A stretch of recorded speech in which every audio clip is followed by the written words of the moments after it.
에베소서 4장 13절에서 15절 말씀 우리 한 목소리로 우리 앞에 자막으로 나와 있습니다. 한 목소리로 함께 있습니다. 우리가 다 하나님의 아들을 믿는 것과 아는 일에 하나가 되어 온전한 사람을 이루어 그리스도의 장성한 분량이 충만한 데까지 이르리니 이는 우리가 이제부터 어린아이가 되지 아니하여 사람의 속임수와 간사한 유혹에 빠져 온갖 교훈의 풍조에 밀려 요동하지 않게 하려 함이라. 오직 사랑 안에서 참된 것을 하며 범사에 그에게까지 자랄지라.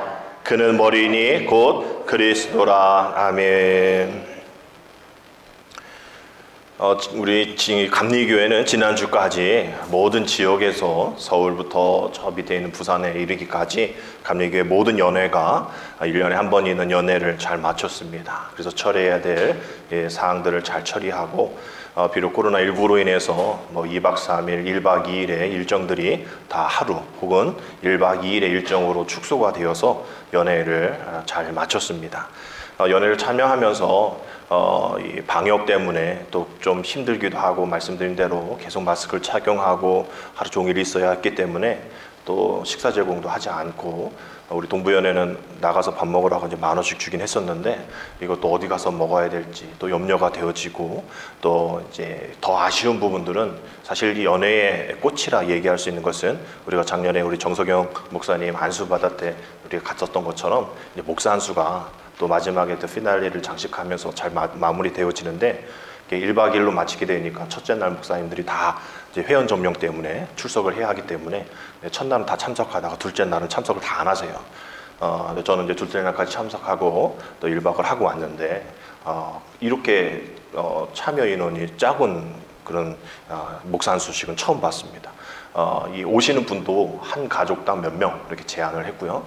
또 목사님들도 다 이미 떠 가셨고, 그래서 좀 아쉽게 목사 안수를 봤는데 또 목사 안수 받으신 분들 다 일어나서 사진을 찍었더니 또 다 마스크를 끼고서 또 사진을 찍어야 되고 또 사진 한 장 보여드리면 경계원의 사진인데 목사 안수 받는 분이나 또 사모님이나 또 목사 안수를 하시는 분이나 또 감독님은 어쩔 수 없이 이제 이 멘트를 하셔야 되니까 벗고 하시지만 모든 사람들이 다 마스크를 끼고 누가 누군지 1년에 한 번 있는 게 아니라 평생 한 번 있는 그 사진이 제대로 나오진 않았습니다. 그래서 그럼에도 불구하고 엄숙하게 또 진행되어지는 목사 안수를 바라보면서 각 연회마다 참 힘들었겠다.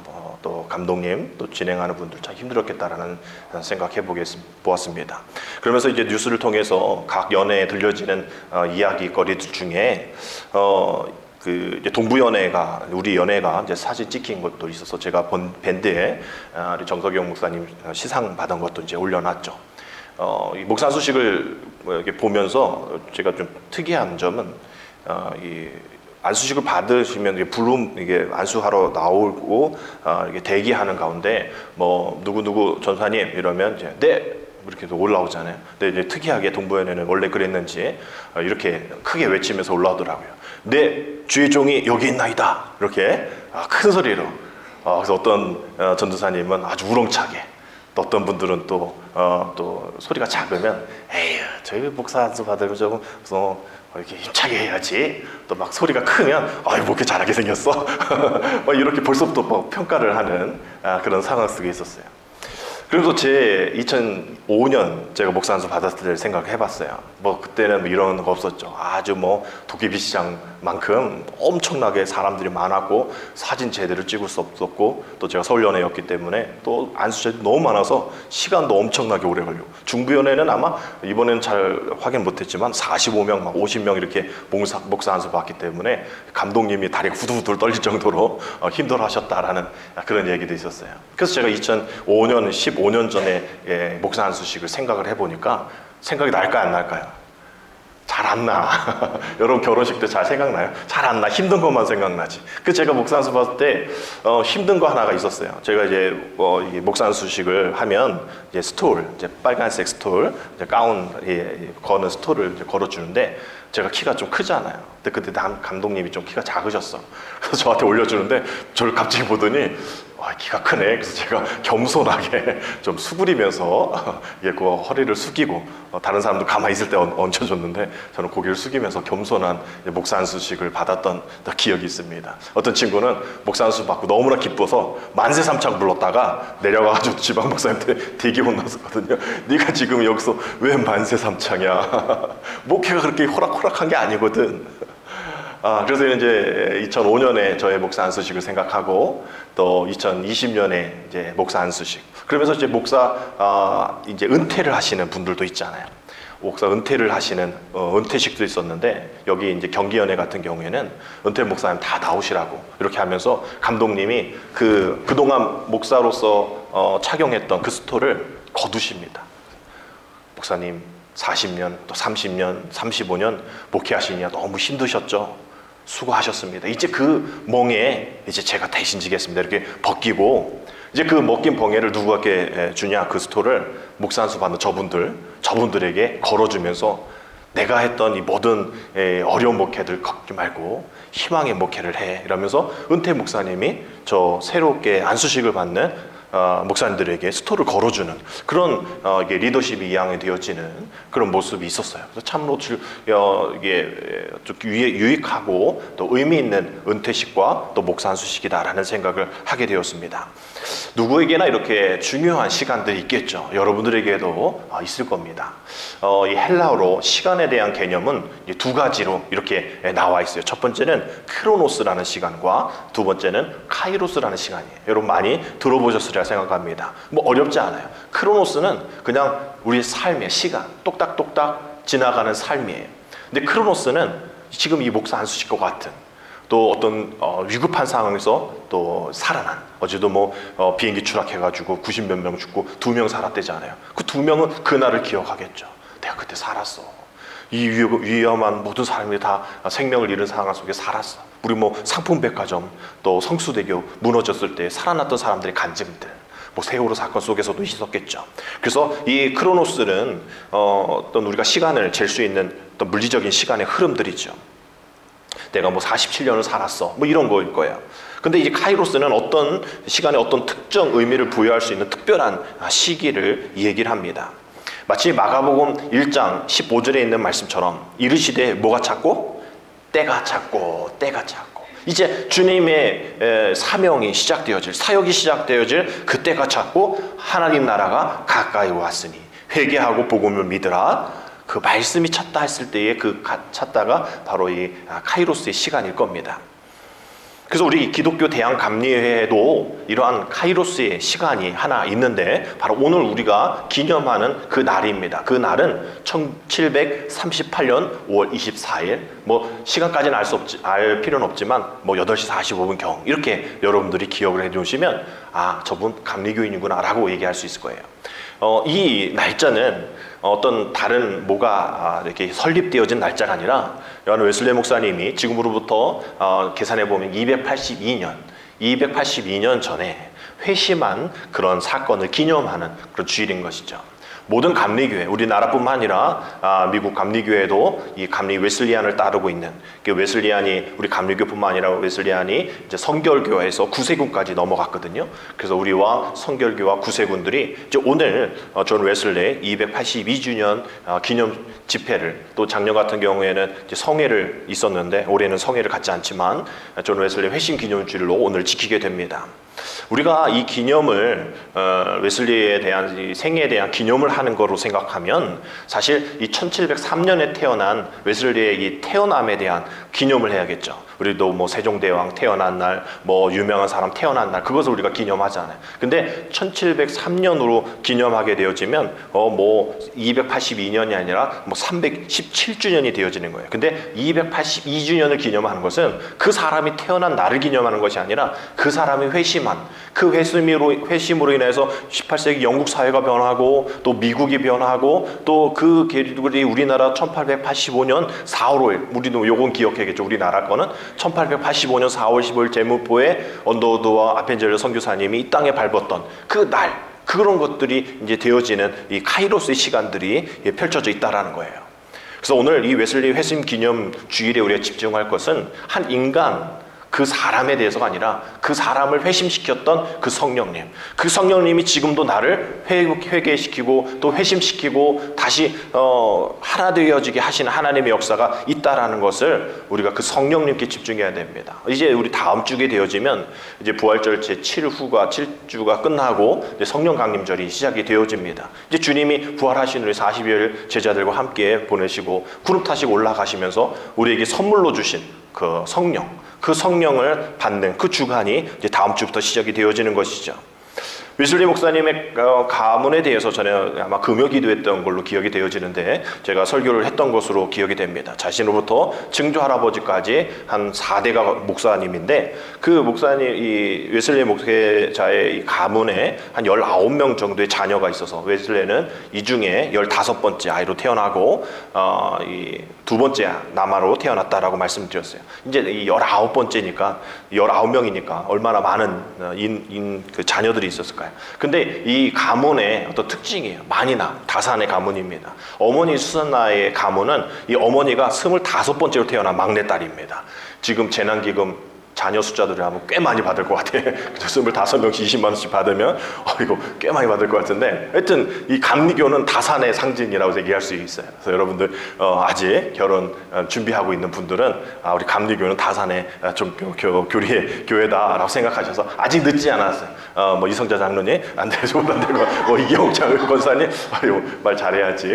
어려운 분들은 안 되고 이분들 말고 더 젊으신 분들은 우리한테는 강요하지 마시고 더 젊으신 분들은 기회 되시는 분들은 다산을 더 하시면 어떤 교회는 셋째, 넷째 하와이 보내준다 그러잖아요. 우리도 한번 재정부와 상의해서 셋째쯤에 하와이 보내주는 거 한번 해보지 않을까.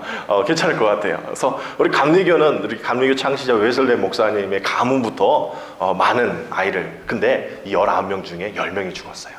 그 당시 그랬잖아요. 10명이 죽었고 그 9명 중 6명이 딸인데, 그리고 3명이 이제 사무엘 웨슬리, 그다음에 존 웨슬리, 그다음에 동생 찰스 웨슬리 이렇게 목사가 되었고, 나머지 6명 여자들은 아시다시피 많은 어떤 똑똑함이 있었지만 교육을 다 받지 못하고 그냥 평범하게 결혼하다가 이렇게 생을 마치는 그런 일들이었습니다. 특히 이제 동생 찰스 웨슬리는 우리 찬송가, 우리 교회 이 찬송가를 이제 16곡이나 뭐 많은 찬송을 줬지만 우리 한국교회 찬송가에는 이 16편이나 이게 되어 있고, 오늘과 우리가 아까 불렀던 찬송도 이 찰스 웨슬리 목사님이 지은 찬송시입니다. 웨슬리 목사님이 태어난 18세기 영국사회, 우리 세계사를 배우신 분들 아시겠지만 이 18세기 영국사회는 이 산업혁명 이후에 긍정적으로 또 발전된 부분도 있지만 부정적인 현상들이 많이 나타났던 그 시기입니다. 돈이 많아지니까 사회적 혼란이 있고 또 술 취하고 싸움하고 도박하고 또 도둑질하고 또 자살하는 일들이 많았어요. 그래서 이런 것들을 신앙이라는 것이 잘 체계화되어서 메꿔줘야 하는데 오히려 종교 지도자들이 그것을 등한시하고 자기 배만 채우기에 급급했던 그런 일들이 너무나 많았습니다. 오히려 사람들에게 그 재물을 뺏으려 하는 그러한 신앙이 둔갑한 그런 모습들이 있었다는 거죠. 그래서 웨슬리 목사님이 살았던 그 시대는 희망이란 것 하나도 없었던 그 시대였던 거예요. 근데 웨슬리 목사님이 18세기 영국 사회를 변화시키고 또 그 당시에 가톨릭을 개혁시키는 일에 앞장서서 이 감리교를 창시하는 일까지 일어나게 되어진 것이죠. 근데 이것이 잘 진행되어졌느냐? 그렇지 않아요. 너무나 힘들었죠. 한계에 부딪혔습니다. 자신의 한계, 또 환경의 한계, 자신의 소원과는 달리 느껴지는 그런 실패, 무기력함, 이것들을 겪어서 또 교만함이 많이 있었던 것이죠. 하나님 없이도 될 것 같은, 또 이 웨슬리는 교수이고 또 믿음의 가문이고 또 정통 교리를 잘 배웠던 사람이었기 때문에 자기 지식을 하나님보다 더 우선시했던 그런 모습들이 있었습니다. 그래서 이런 것들을 이런 상황 속에서 너무나 마음이 답답하고 고민스러웠을 때에 오늘 이 기념주의를 지키는 1738년 5월 24일 날 올더스게이트 거리를 지나갈 때에 한 모라비안 교도들의 집회 장소에서 저녁 예배를 드리는 그곳에 들어가게 됩니다. 거기서 들어가서 로마서 서문을 읽고 있는 그 사회자의 로마서 서문을 듣고 마음의 뜨거움을 얻게 되어진 거죠. 로마서의 개념들은 우리가 잘 알다시피 율법, 죄, 의, 육, 영, 로마서 8장은 그런 얘기잖아요. 그런 예들 가운데에 이 믿음을 얘기하고 있었던 그 타이밍이었던 거죠. 그래서 그 믿음에 대한 그 로마서 서문을 얘기하고 있을 때에 마음이 뜨거워졌는데 어떤 문구냐 하면, 믿음이라는 것은 우리 안에서 일어나는 하나님 자신의 행동으로서 우리를 변화시키고 하나님으로부터 새로 나가며 옛 아담을 죽이고 우리를 가슴과 의지와 감각과 모든 힘에 있어서 완전히 다른 사람이 되게 하는, 그리고 성령을 동반하여 우리 안에서 일어나는 하나님의 행동입니다. 믿음은 살아있고 창조적이며 활동적이고 능력이 있는 그런 것입니다. 그리하여 믿음이 끊임없이 선을 행하지 않는다는 것은 불가능한 일입니다. 이러한 그 말씀을 들었던 것이죠. 그래서 이 믿음은 하나님이 우리를 변화시키는, 우리 안에서 일어나는 하나님 자신의 직접적인 행동이다. 이 문구를 들었을 때에 마음의 뜨거움을 얻게 된 것이죠. 우리 그 뜨거움을 우리가 생각하면서 우리 앞에 있는 이 문구, 이 믿음에 대한 웨슬리 목사님 뜨거워졌던 이 문구를 우리가 같이 한번 읽어보도록 하겠습니다. 시작. 믿음은 하나님이 우리를 변화시키는, 우리 안에서 일어나는 하나님 자신의 직접적인 행동이다. 아멘. 이것이 바로 믿음이라는 거예요. 내가 내 믿음이 있습니다, 나 믿음 지켰습니다, 내가 뭘 하는 게 아니라 하나님이 우리를 변화시키시는, 우리 안에서 일어나는 하나님 자신의 직접적인 행동이 바로 믿음이다 라는 그 구절인 거예요.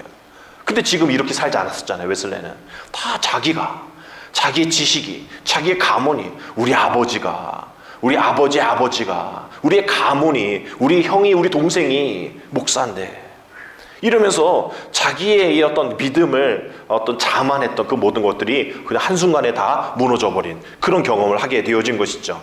1738년 5월 24일 8시 45분 경이다. 자기가 일기를 통해서 그렇게 썼습니다. 이것이 바로 이 감리교회를 시작하게 되어지는 이 카이로스의 시간인 것이죠. 이 회심이란 것을 우리가 한번 살펴볼 때에 회심, 컨버전이라고 얘기합니다. 마음을 돌이키는 것, 죄에서 선으로 돌이키는 것이죠. change of heart, 우리의 마음을 돌이키는 것, 그것이 우리가 회심입니다. 그냥 우리 방향만 돌이키는 게 아니라 우리 마음까지도 돌이켜야 한다라는 거죠. 그래서 이제 우리의 부정된, 우리의 어떤 불성실한 불의한 현실에서 돌이켜서 이제 주님이 원하시는 삶으로 내가 살아가겠습니다라는 그런 고백이 있는 것이 바로 이 회심입니다. 스가랴서 1장 3절 말씀 보면, 그러므로 너는 그들에게 말하기를 만군의 여호와께서 이처럼 이르시되 너희는 내게로 돌아오라, 만군의 여호와의 말이니라. 그리하면 내가 너희에게로 돌아가리라, 만군의 여호와의 말이니라. 이런 말씀이 나옵니다. 우린 이제 악인 또 불의함, 이것을 다 버리고 이제 주님 앞에 돌아가야 한다라는 것이죠. 시심 중에 여호와께로 돌아가자라는 찬양이 있습니다. 밴드에 올려져 있습니다. 집에 가셔서 꼭 한번 다시 한번 들어주시면 또 큰 은혜가 있을 겁니다. 그 가사가 이렇게 되어 있어요. 내 백성이 나를 떠나 돌아섰지만 내 사랑이 내 백성을 포기 못하니 내 모든 것 내어주고 나 그를 얻으리라. 후렴입니다. 여호와께 돌아가자. 우린 돌아서도 그는 변치 않으네. 여호와께 돌아서자. 우리 넘어져도 그 사랑 영원하네 라는 가사입니다. 앞서 말씀드린 스가랴서 1장 말씀과 또 이 구절, 이 찬양의 이 가사가 정말 다른 것을 요구하는 것이 아니죠. 그냥 우리는 단지 주님 앞에 돌아가기만 하면 된다라는 거예요. 그냥 돌아서기만 하면 된다라는 겁니다. 그러면 주님 이전 것 다 기억하지 아니하시고 긍휼히 여기시고 우리를 용서하신다라는 그런 말씀인 것이죠. 우리는 이제 대충 세상에 발맞춰 나아가는 것에서 한 걸음 더 나아가 세상의 기준이 아닌, 내가 옆집 사람보다 거룩하면 됐지, 늘 말씀드리잖아요. 우리의 거룩함은 사람들의 기준이 아니다라는 거예요. 저 사람보다 내가 더 낫지, 이런 정도는 안 된다는 거예요. 우리는 주님 앞에 코람데우, 주님 앞에 거룩함이에요. 주님 앞에 거룩함이 쉽겠습니까? 아무도 없을 때에 정직하게 행하는 것, 이게 쉬운 일 아니겠죠. 그래서 우리는 세상적인 기준보다 더 높은 한 단계 위에 그러한 기준의 거룩함이 있어야 한다라는 거죠. 그래서 그 거룩함을 위해서 뜨거운 그런 신앙의 모습들이 이제 필요합니다. 그래서 이 웨슬리 목사님은 늘 그 사람들에게, 설교를 듣는 청중들에게 그 뜨거움을 이렇게 전하면서 살았던 것이죠. 그래서 그 뜨거운 열정들이 얼마나 많은 설교로 이렇게 증명되어졌냐 하면 하루에 2번씩, 그러니까 평생 53년의 목회를 한번 계산해 보면 한 4만 번의 설교를 했던 그러한 분입니다. 그래서 4만 번의 설교를 하니까 이곳저곳 엄청나게 많이 돌아다녔으니까 이렇게 한번 계산해 보면 33만 4,672km, 결국 뭐 한 지구를 10바퀴 정도 도는 그런 거리가 되어지는 거죠. 그래서 기록에 보면 뭐 그 당시 차는 없었으니까 지금의 차가 대신하는 거죠. 이 말이. 그래서 이 말을 한 16피를 목회 중에 교체했다, 뭐 이런 이야기가 있습니다. 그래서 그렇게 뜨거운 열정을 가지고 설교하고 1791년 3월 2일에 88세의 일기로 하나님의 부르심을 받게 되어지는 것이죠. 그래서 결국은 그 성령님의 뜨거운 그 불타는 가슴, 그래서 설교 가운데에 공통된 이 지역 저 지역에서 설교했을 때 공통된 현상들은 사람들의 마음의 뜨거움을 갖게 되었다는 거죠. 우리가 어떤 뜨거움이 있을 때에 물을 마시기도 하고 옷을 벗기도 하고 뜨거운 거 불에 붙으면 막 몸둘 바를 모르고 막 이렇게 발버둥 치잖아요. 뒹굴뒹굴 거리지 않습니까? 그런 현상들이 설교 시간 가운데 있었던 거죠. 하나님의 말씀이 심겨지니까 그것이 칼날이 되어서 내 죄를 쪼개고, 또 그것이 내 뜨거운 회개의 영성으로 돌이켜서 주체할 수 없이 그냥 가만히 있을 수 없어서 이곳저곳에서 뒹굴뒹굴 바닥을 굴러다니는 그런 일들, 눈물의 회개가 일어나는 그런 뜨거움의 이런 설교의 역사가 있었던 것이죠. 그래서 웨슬리 목사님이 그러한 마음이 결국 이제 시편 39편 3절에 내 마음이 내 속에서 뜨거워서 작은 소리로 읊조릴 때에 불이 붙었으니 나의 혀로 말하기를 라는 그런 표현과 또 이 엠마로 내려가는 제자들에게 주님 만나셔서 말씀을 가르치셨을 때에 이들이 변화되어지는 그런 모습이 누가복음 24장 32절에 나오잖아요. 그들이 서로 말해야 돼. 길에서 우리에게 말씀하시고 우리에게 성경을 풀어주실 때에 우리 속에서 마음이 뜨겁지 아니하더냐, 이 말씀을 우리는 기억해야 합니다. 웨슬리 목사님이 1738년에 1738년에 5월 24일 8시 45분경에 이 기록에 일기에 나는 가슴속 깊이 이상한 뜨거움을 느꼈다. 결국 동일한 그런 것이죠. 성령의 역사입니다. 그 뜨거움을 통하여서 성숙의 단계로 나아가는 것이죠. 그래서 어떠한 성숙의 단계인지 오늘 본문의 말씀을 통해서 살펴보면요, 13절 말씀을 다시 한번 보겠습니다. 우리가 다 하나님의 아들을 믿는 것과 아는 일에 하나가 되어 온전한 사람을 이루어, 중요한 말씀입니다, 그리스도의 장성한 분량이 충만한 데까지 이르리니 라고 되어 있어요. 그리스도의 장성한 분량에 충만한 데까지 이른다. 그냥 이른다가 아니에요. 그리스도의 장성한 분량에 충만한 데까지. 그만큼 어렵죠. 그만큼 깊이가 있고 그만큼 높이가 있다라는 겁니다. 그만큼 성숙해야 한다는 것이죠. 세상 사람들과 조금 다르게 살아간 그건 아니라는 거예요.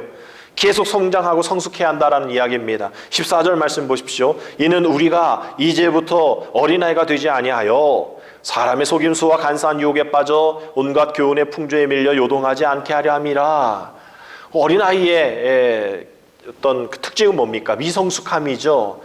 자기중심입니다. 배려가 없죠. 그래서 누군가가 가지고 있는 거 빼앗으려고 하고 자기 거 나누려 하지 않아요. 당연합니다. 어린 아이니까 공유하지 않아요. 그러나 나이가 들고 시간이 지나고 어른이 되어지면 나눕니다. 공유해요. 나의 것을 다른 사람과 나누는 것을 즐거워합니다. 이것이 성숙이고 변화이죠. 근데 나이가 들었는데도 여전히 어린아이같이 자기중심적이고 배려하지 않고 나누려 하지 않는다면 문제가 있는 겁니다. 신앙도 마찬가지죠. 처음은 미성숙하죠. 자기중심적일 겁니다. 왜 나만 안 알아주나 라고 이야기할 수 있지만, 시간이 지나고 신앙의 연수가 차고 직분을 받게 되어지면 왜 나만 여기서 좀 벗어나게 되어지는 거예요. 이제 남을 돌아볼 수 있는 그런 성숙함이 있어야 한다는 것이죠. 그래서 웨슬리가 이야기하는 이러한 성숙, 이런 완전, 이런 것은 결국 변화, 결국 성화의 과정을 이야기하는 겁니다. 감리교회는 이 네 가지의 어떤 신학적인 전통이, 신학적인 어떤 이 원리가, 기본적인 원리가 있습니다. 첫 번째는 성경, 두 번째는 전통, 세 번째 체험, 그리고 네 번째 이성이에요. 이미 카톨릭 사제이기 때문에 웨슬리에게는 정통과 성경과 이성은 잘 알고 있어서 여기에 감리교의 특징인, 그래서 감리교는 체험의 교단이다라고 얘기하는 그 체험을 추가합니다. 왜? 성경을 체험 없이 안 된다는 거죠. 전통, 체험 없는 전통 안 된다는 거예요. 이성, 체험 없는 이성 안 된다라는 거예요. 그래서 체험이 중요하다, 체험이 있어야 한다, 그 체험이 뜨거움으로 증명되어져야 한다라는 이야기를 할 때에 결국 웨슬리는 첫 번째 속사람의 뜨거움, 그리고 두 번째 성장과 성숙의 뜨거움, 세 번째가 중요한 뜨거움인데 그냥 내 안에 그 뜨거움으로 끝나는 것이 아니라 이제 이 세계, 세상의 사회의 성화의 뜨거움으로 보여줘야 한다라는 그런 이야기를 하는 거예요. 그래서 결국 오늘 이 세 번째 이 사회적 성화의 뜨거움을 드러내야 할 시대에 우리가 살아가고 있잖아요. 실전적인 기독교 삶이 중요하다라는 겁니다. 그래서 웨슬리는 늘 아니 어떻게 그 뜨거움을 가지고 사회에 나가서 그리스도의 삶, 그리스도의 인격을 보여주지 못하냐, 늘 왜 일치된 삶을 살지 못하냐 늘 질문하셨어요. 그래서 오늘 본문 15절 말씀 보면 오직 사랑 안에서 참된 것을 하여 범사에 그에게까지 자랄지라 그는 머리시니 그리스도시라, 머리 곧 그리스도시다라고 얘기하는, 그리스도께 자라까지, 그리스도께까지 자라듯이 우리는 그 하나님과의 충만한 그런 닮음, 섬김, 동행이 있어야 한다라는 이야기죠.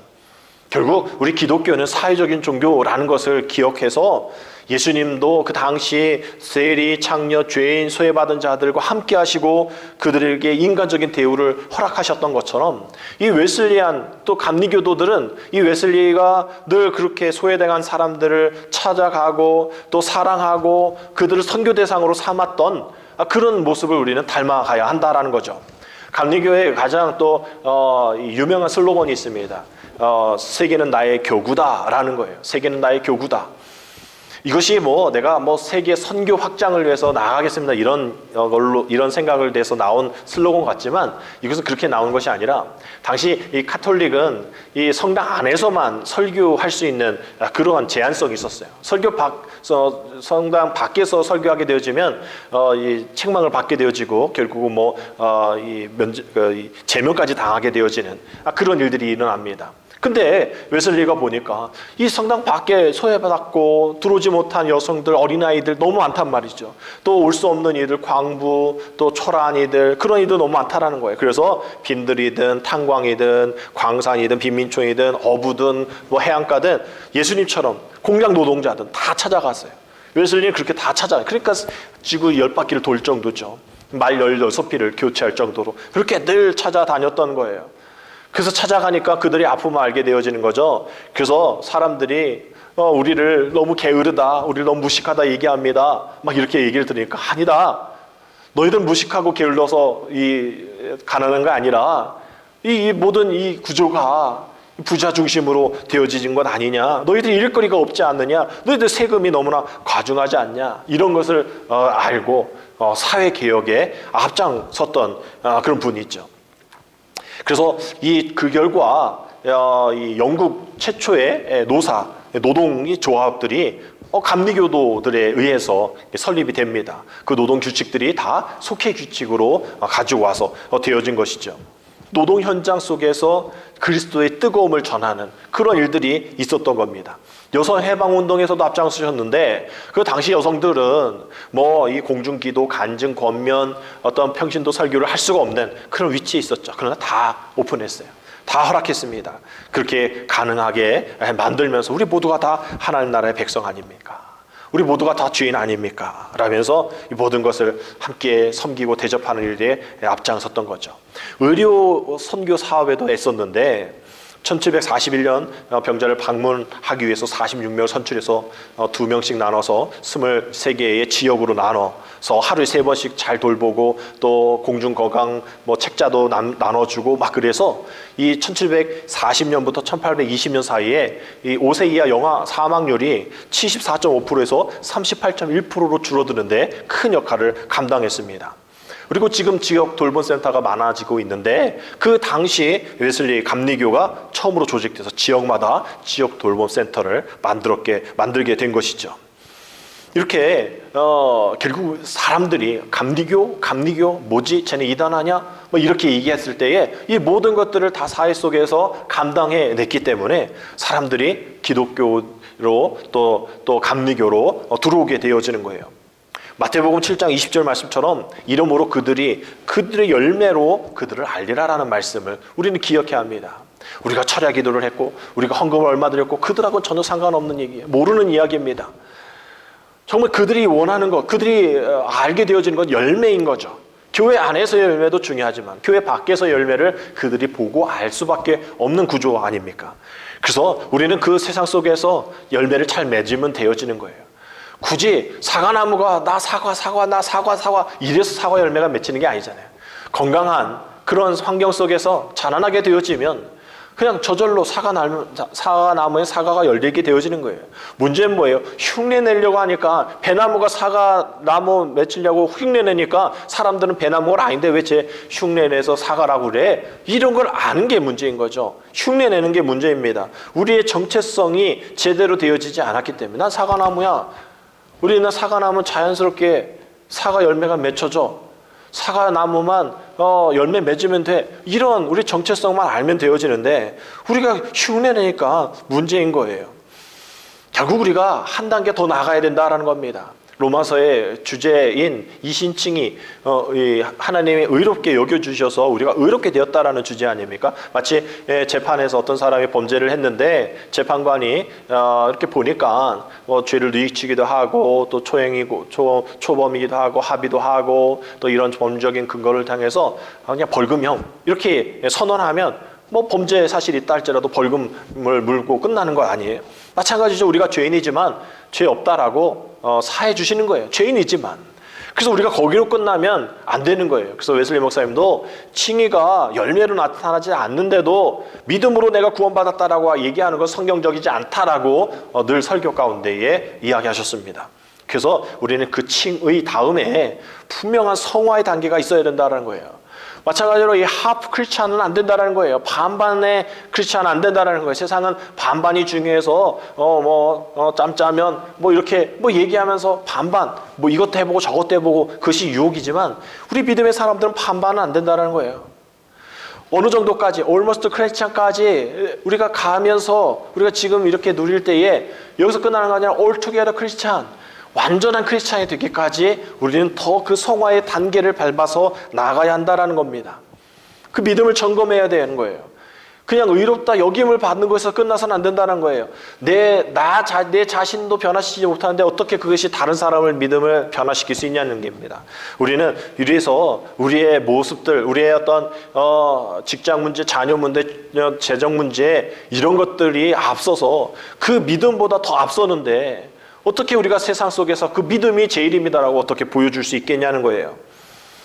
흉내내는 모습밖에 되어지지 않는 겁니다. 그래서 지금 어느 시대보다 우리가 열매로 보여줘야 할 때인데 우리가 그렇게 많이 사명을 감당함에도 불구하고 세상 사람들은 여전히 부족하다라고 얘기하는 것 그만큼 어려운 거죠. 그만큼 힘든 겁니다. 그러나 우리가 다시 한번 오늘 이 웨슬리 회심 282주년을 기념하면서 우리가 이러한 회심의 역사를 계속 한 단계 밟아 나간다면 결국 언젠가 그들이 우리의 열매를 통하여서 그들이 주님을 알고 교회의 정체성을 알고 또 주님을 알 수 있는 그런 일들이 있지 않을까라는 생각하게 됩니다. 우리는 그러한 뜨거움이 식어져 있고 회심의 과정 가운데 들어서지 않는 우리들에게 다시 외칩니다. 주님은 우리에게 외치십니다. 다시 내게 돌아오라. 회개하라. 애통하라. 십자가를 다시 붙들라. 처음 사랑을 회복하라. 고난을 기꺼이 감내하라. 섬김과 희생의 영성을 회복하라. 우리에게 계속 말씀하고 계시는 음성 들어야 합니다. 뜨거움을 가지고 성화의 단계까지 나아가는 충만한 데 이르기는 그런 회심을 이루어야 한다라고 말씀하시는 것이죠. 282주년 웨슬리 회심 기념주의를 우리나라뿐만 아니라 온 세계 웨슬리안들 교회들이 지켜 행할 때에 정말 이 한 사람의 회심을 두고 기억한다라는 것 아주 소중한 일이겠죠. 우리가 이 정선, 이 시골, 또 이 사북, 이 한 곳에서 회심한다고 해서 그 누가 알아주겠습니까? 그러나 우리의 기준은 사람이 아니라 말씀을 드렸잖아요. 하나님 앞에 코람데오 주님 앞에서 우리가 회심하면 주님만 기억하시면 되어지는 겁니다. 우리의 삶 속에서 복음의 생명력이 열매로 맺혀져서 회심의 그 이후의 단계인 성화의 단계까지 이르는 그 충만한 데까지 이르는 그런 회심의 역사를 이루게 해주시는 그 성령님의 능력을 붙잡고 우리가 다시 한번 주님의 은혜 앞에 다시 한번 우리의 모든 것을 내어드리는, 그래서 소중한 주님의 은혜에 우리가 받았으니 그 소중한 주님의 은혜를 이 세상 속에서 열매로 맺어서 보여드리는, 증명되어지는 삶이 있을 때에 우리 신앙에도 귀한 열매가 맺혀지게 될 줄 믿습니다. 이 282주년, 내년에 283주년이겠죠. 우리가 1년마다 웨슬리안이 좋은 거구나, 또 사회적인 그런 모든 일들을 잘 감당했구나, 거기서 끝나는 것이 아니라 오늘 우리가 일주일 또 하루 또 이 문 밖을 나가서 우리가 어떻게 변화할까? 큰 변화가 아니라 한 단계 자그마한 변화라도 그 성화의 단계를 밟아 나가서 그리스도의 장성한 분량에 이르는 그런 충만한 데까지 이르는 그런 우리들의 회심을 이제 미루지 마시고 오늘 기도하면서 주님, 웨슬리 같은 그 뜨거운 열정 허락하여 주시고 내 마음에 다시 한번 주님을 향한 그 회복, 다시 돌아가는 그 회복을 허락하여 주옵소서. 우리가 이렇게 기도하며 나아가게 되어지는 귀한 날 되어지기를 주님의 이름으로 축복합니다. 기도드립니다.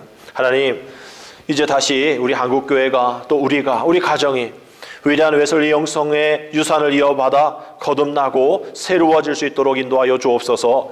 존 웨슬리와 같이 개혁과 갱신을 갈망하는 현실 속에서 부패와 타락과 부정함 대신 거룩함과 정결함을 회복시켜 주시옵소서. 그리하여 우리 안에 다시 한번 성령의 바람이 불게 하여 주시옵시고 희망을 경험할 수 있는 이 시대가 되어줄 수 있도록 하나님 그 뜨거운 영성 충만한 데까지 이르는 귀한 회심 허락하여 주옵소서. 예수님의 이름으로 기도드립니다. 아멘.